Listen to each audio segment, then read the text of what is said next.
Ever wonder how your favorite YouTube video loads so fast? Or how a simple message travels across the world in seconds? Behind the magic of the internet are routing protocols. Routing Information Protocol, RIP. Open Shortest Path First, OSPF. And Border Gateway Protocol, BGP. Acting like expert traffic controllers, ensuring your data takes the fastest and most efficient route. These protocols keep the digital world running smoothly, from your home network to the global internet. Today, we're diving into how RIP, OSPF, and BGP work to keep us connected every second of every day. If you're passionate about tech and want to learn more, make sure to hit that subscribe button for more deep dives into networking and technology.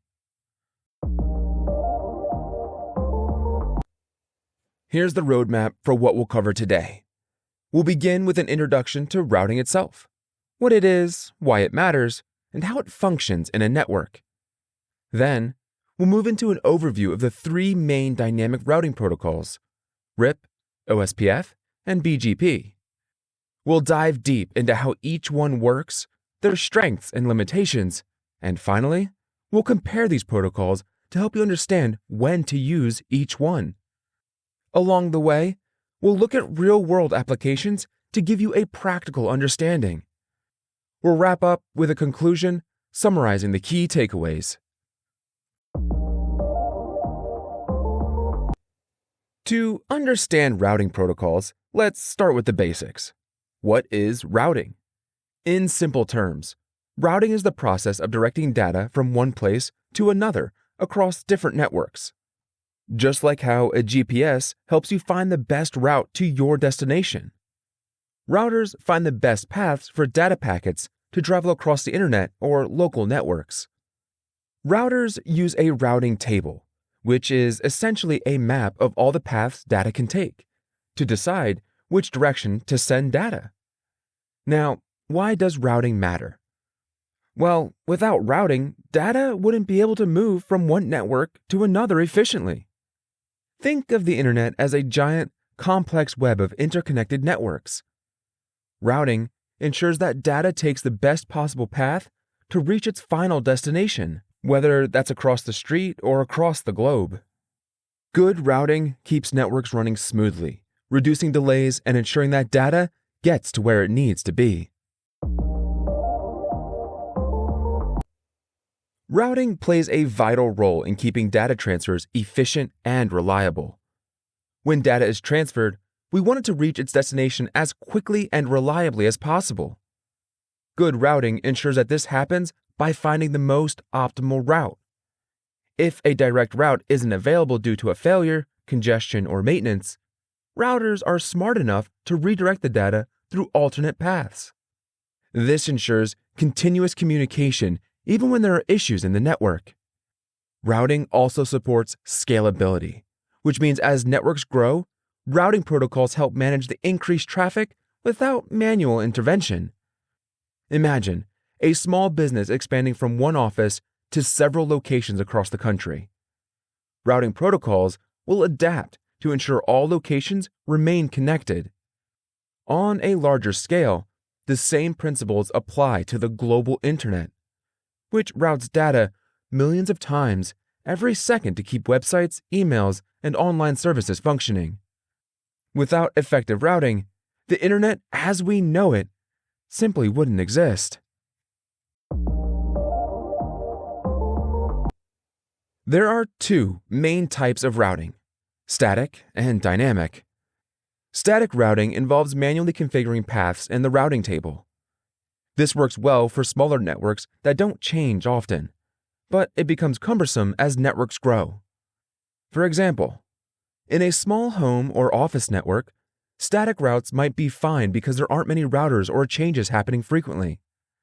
But if the network expands or changes, each new route will have to be manually updated, which becomes time-consuming and prone to errors. Dynamic routing, on the other hand, allows routers to automatically discover and update routes as the network changes. Routers exchange information with each other to determine the best paths. And when there's a change, like a link going down or a new router being added, dynamic routing protocols automatically adjust the routes. This is crucial for large or evolving networks where manual updates would be impractical. In a way, dynamic routing is like having a GPS that reroutes you when there's traffic or road closures, ensuring you still reach your destination efficiently.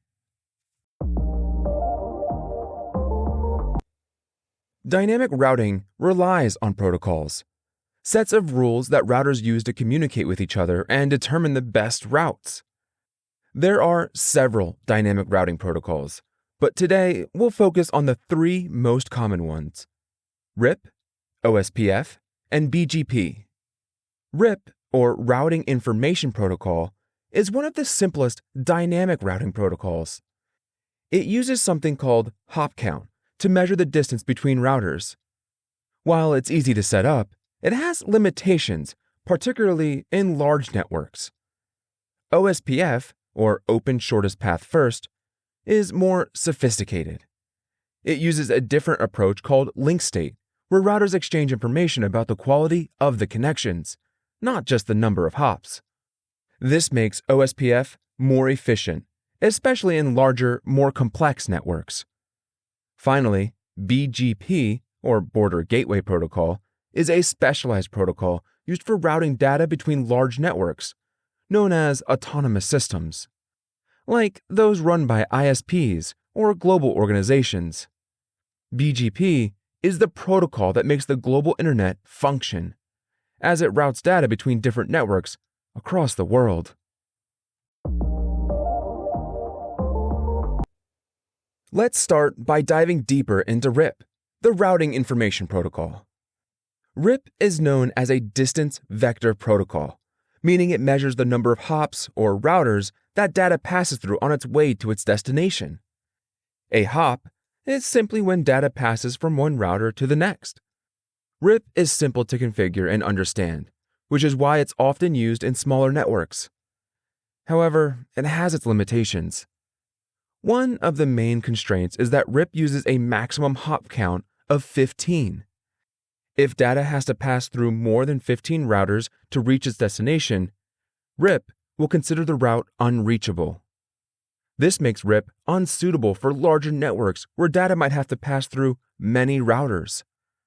Despite these limitations, RIP's simplicity makes it an excellent choice for small office or home networks, where ease of setup and basic functionality are more important than scalability or efficiency.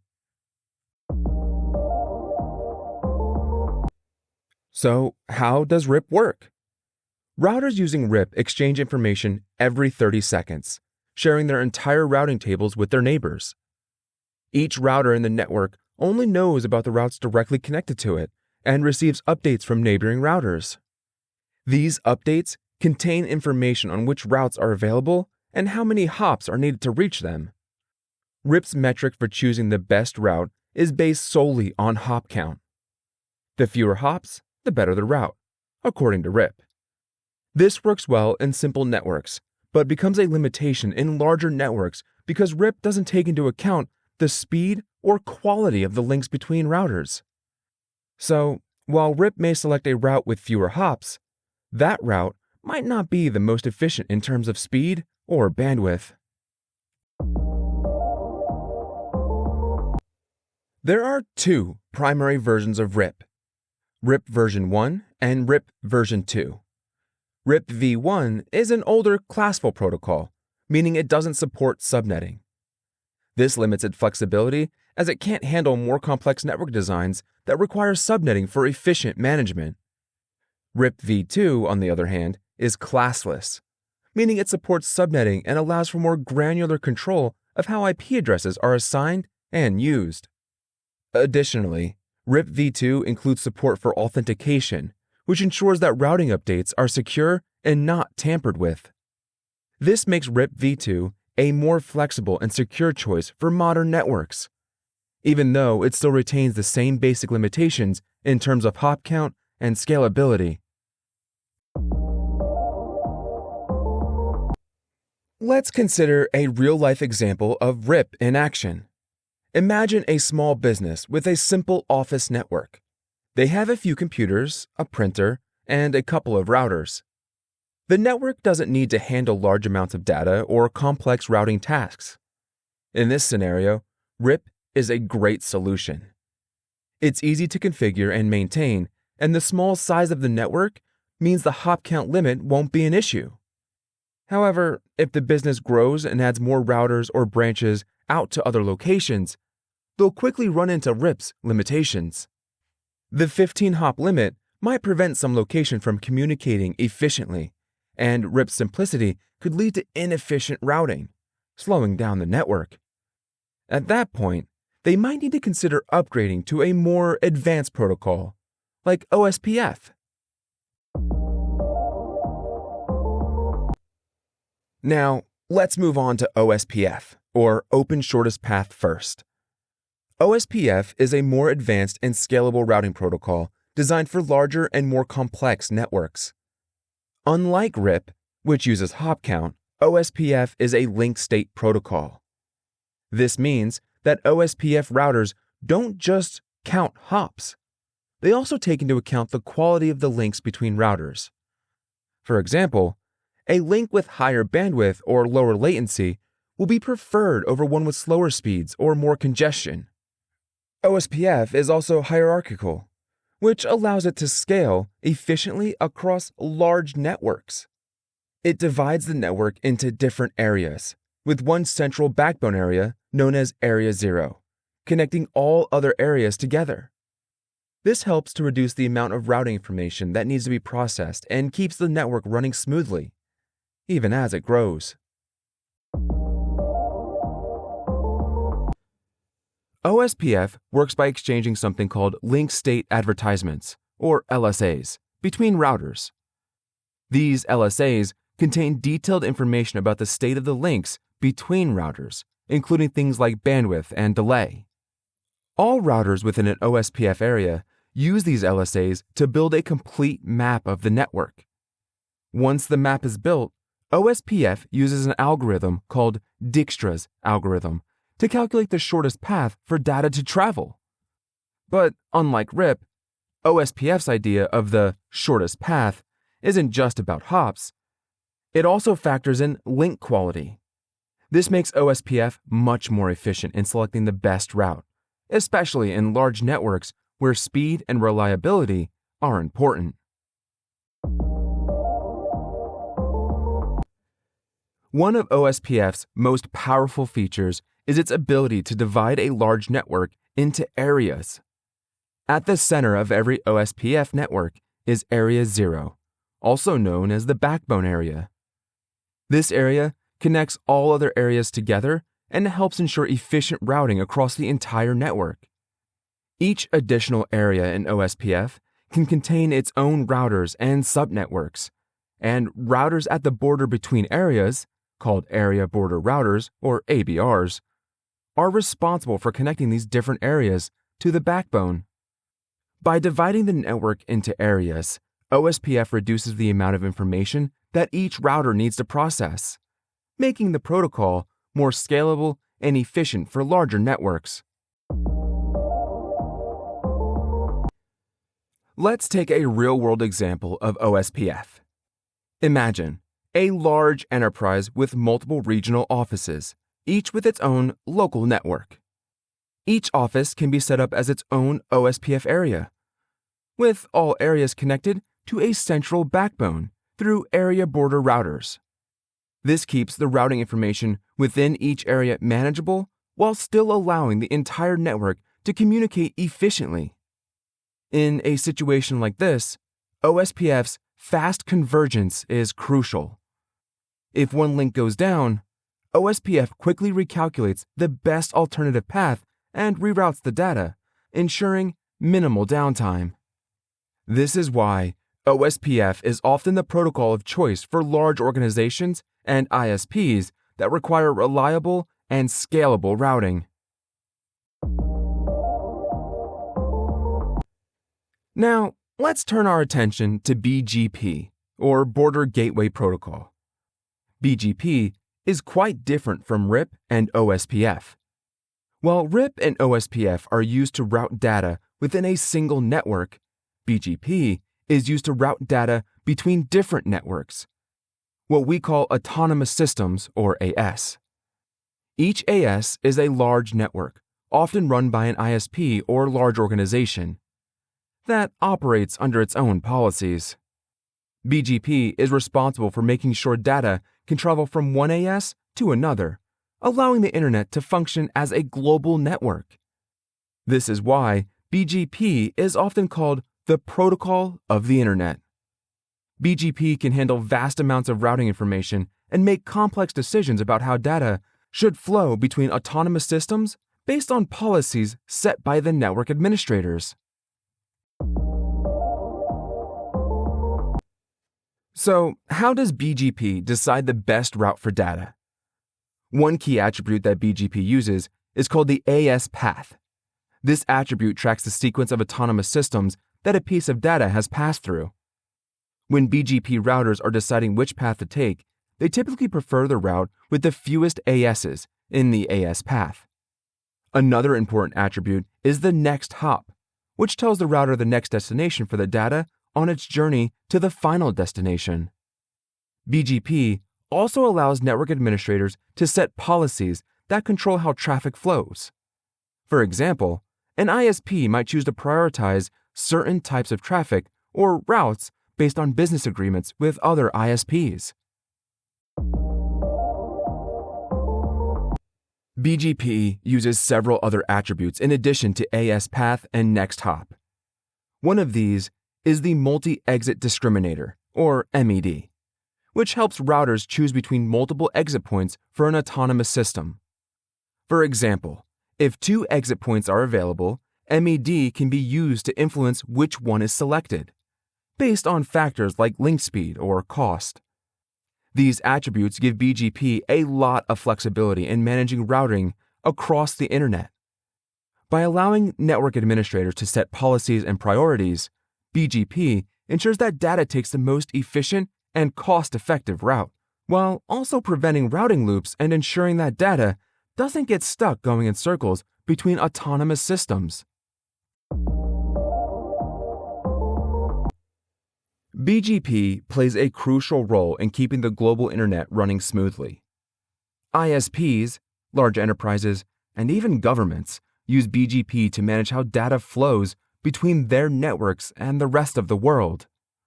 For example, when you visit a website hosted in another country, your data might pass through several autonomous systems, each using BGP to decide the best path. A real-world example of BGP in action is the relationship between 2 large ISPs.